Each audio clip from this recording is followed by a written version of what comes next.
Hello everyone! Mayong adlaw mahigala, I'm Mitch, and for this video, I will be sharing my Graham balls recipe. For the ingredients, we need 7 cups crushed Grahams, then another 1 cup crushed Grahams for coating later.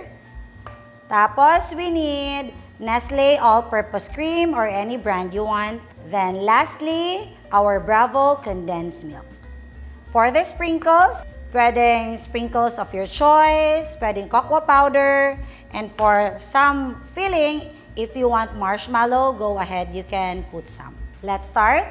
In your bowl, mix in your Grahams, all-purpose cream, and your condensed milk. Make sure your all-purpose cream is at room temperature para mas easy mo siya i-mix.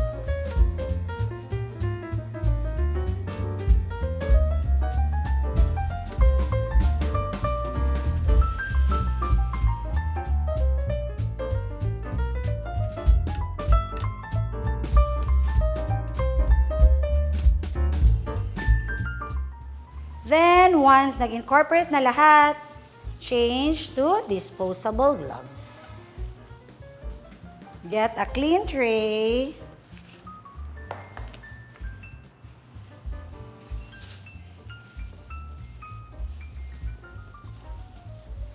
And weighing scale. Okay? So, weigh tayo around 20 grams each ball.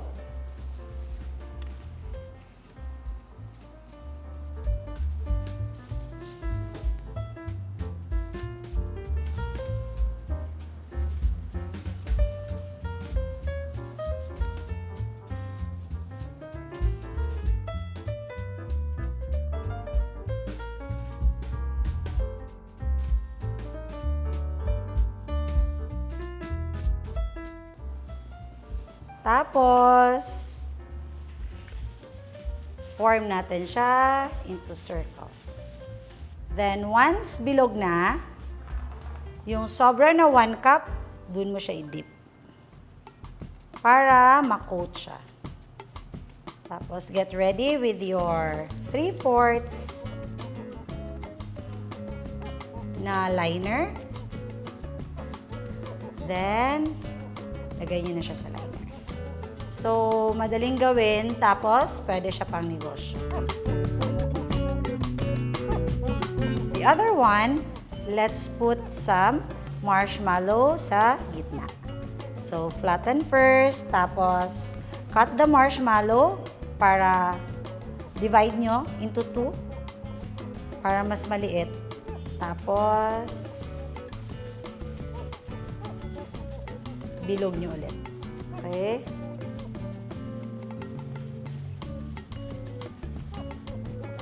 So, for the marshmallow, you can coat this one using sprinkles, or you can drizzle some chocolate.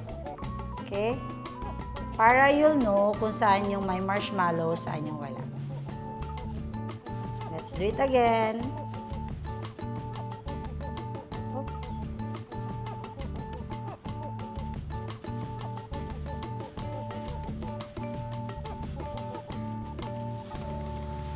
There you go, our Graham balls recipe. Again, for the ingredients, don't forget to visit Sweet House Baking Store here in Cagayan de Oro, Balingasag, or in Palawan. And don't forget to like and subscribe my YouTube channel. Enjoy baking!